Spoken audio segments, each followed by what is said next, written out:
Welcome to the Zacks Roundtable Review, a discussion of current events affecting investors as well as other topics of financial interest, featuring the analysts and editors of Zacks.com.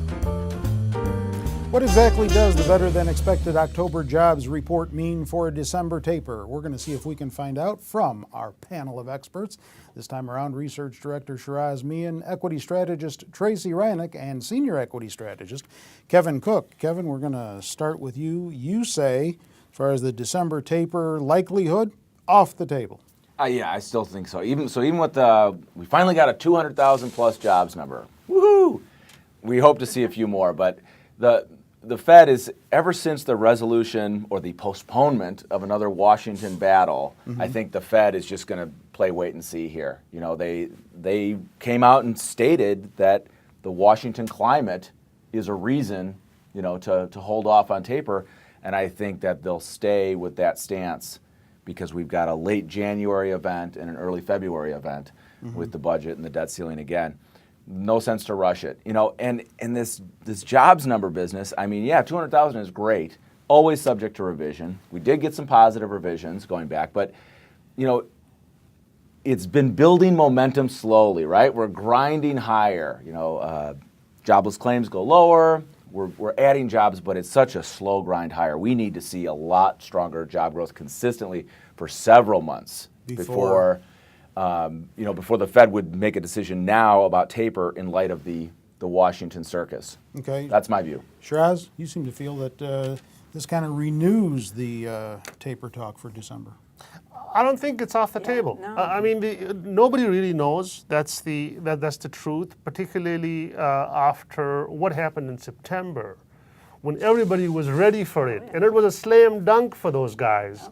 And they made it so much difficult for them and for the market to keep us in this literally, isn't this agony, Kevin, for everybody, all of us still talking about it? So I don't really put too much into the fiscal drama that's on track for early 2014. I buy into some of those Fed speakers who have started talking about the cumulative improvement in the economy, labor market, and all of that. And I thought we were ready in September. I think we are ready in December, the cumulative improvement. And all the recent data has been better than expected, whether it's the ISMs, whether it's the GDP, whether it's the jobs numbers. We could always find faults with each one of them. Yeah, and Friday the bond market reacted most strongly to the jobs number. The bonds actually rallied on the strong GDP on Thursday, but then, sold off hard on the jobs. Yeah, so the data is good enough if Bernanke wants to do it on his watch in his last meeting, which will be the December meeting. But I was shocked. Right. I was shocked to see the 12-year or the 12-month average of the job gains, because I was kind of under the impression, like you were just saying, oh, it's been kind of measly job growth, but it's been 194,000 over the last 12 months. That's right. Like, how did we get there? And Evans was just saying last week that they want it to be this steady growth, like you were saying, Kevin. But when you see that number, it has been. He wanted to see it 200,000 for a considerable amount of months. Well, we're basically at that. So that made me change my mind about December, because I was like, no way they're doing it in December. But now I'm like, if all they're looking at is the data, data isn't bad. No, it is supporting them. In light of the fact that the market continues to push its way higher, has the market just discounted this possibility of a December taper altogether? Well, I mean, so I use the word off the table. That might be a strong word. You know, it's still really a probability play. And the mix of Fed speakers, you know, where you get language about, oh, we could keep doing quantitative easing for 2 more years, versus other guys who say we need to get this over with. You know, I think it's a mystery, you know, wrapped in an enigma. But the point is that the market. Everybody thinks that the stock market is dependent on QE, and I don't think that the ties are that strict, right? This market is looking forward to record corporate profits once again. We're going to have record corporate profits in Q4. We're going to probably set many records next year, right? EPS of over 110 for the S&P 500.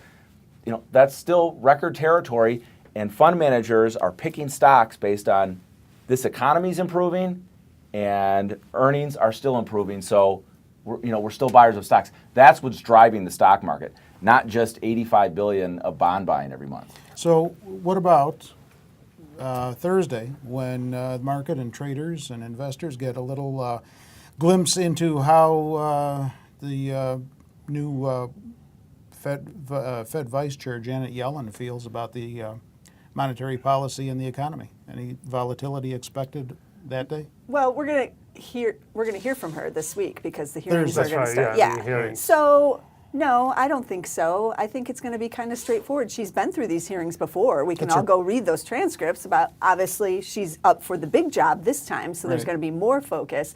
But I don't think so. I think they all assume, everybody assumes she's going to be confirmed and be the next Fed chair.